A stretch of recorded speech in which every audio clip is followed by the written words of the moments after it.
So hello guys, andito ako ngayon sa Chaong, Quezon. So ito yung papakita ko sa inyo property. Yan o, along Provincial Highway.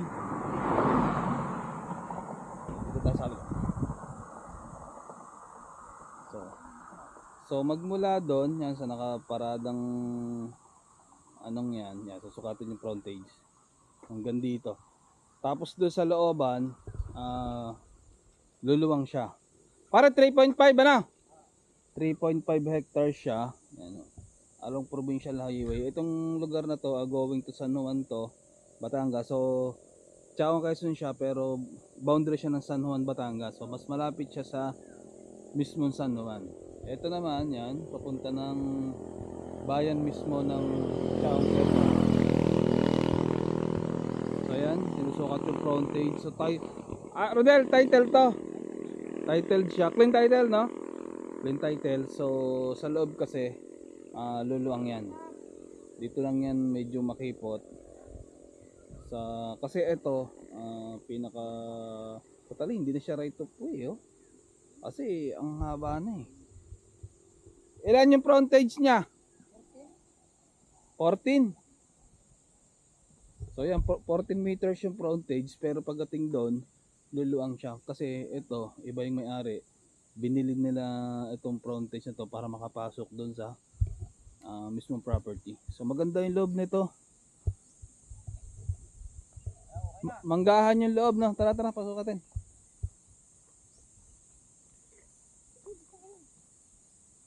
Yan.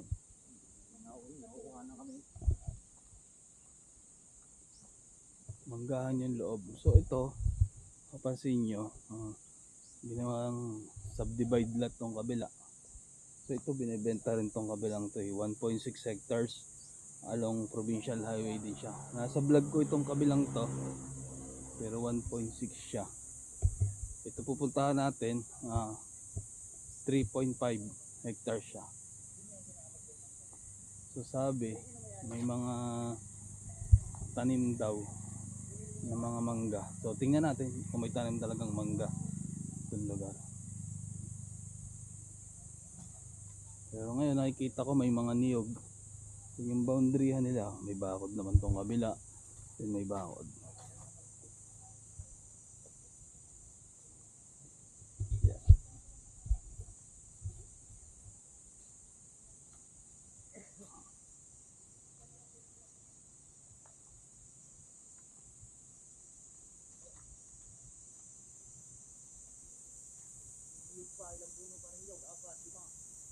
Oh, ang daming bunga ng niyog.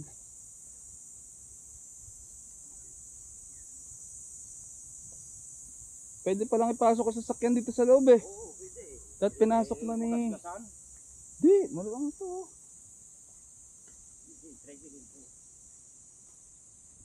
Pag may titingin, pwede na ipasok ang sasakyan. Pag gusto pasukin. Ayan o. Ayan guys, makikita nyo sa kabila may bakod. Dito may bakod. Saan siya luluwang? Yan o. Malapit ang din magkahan. Kasi kaya mataas to. Pataas to. Ito mo makikita mo ang lupa. Parang Oo. Hindi, dito sa lugar na to hindi binabaha dito eh. Kaya maganda tong investment. Pwede ba? Yun yung pinakamanggahan. Luluwang na doon, ano?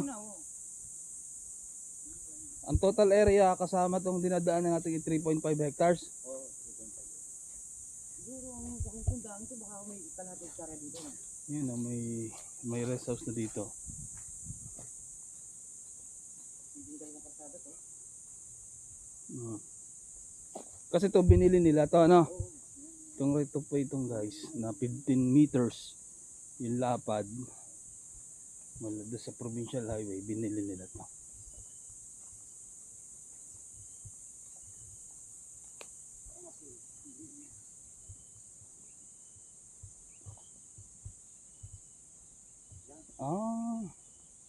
Maganda nga.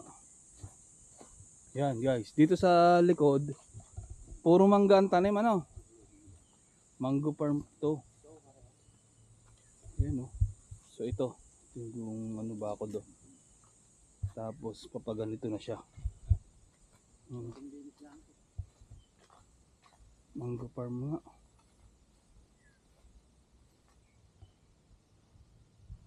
Dahil mangga oh. Puro kinalabaw to no? Ayan oh. Puro kinalabaw siya. So sa mga interested dyan guys, 3.5 hectares. So may titulo naman.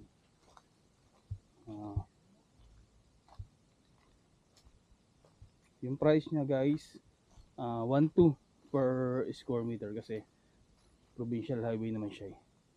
So yun guys oh, may bunga, kinalabaw. May bunga siya.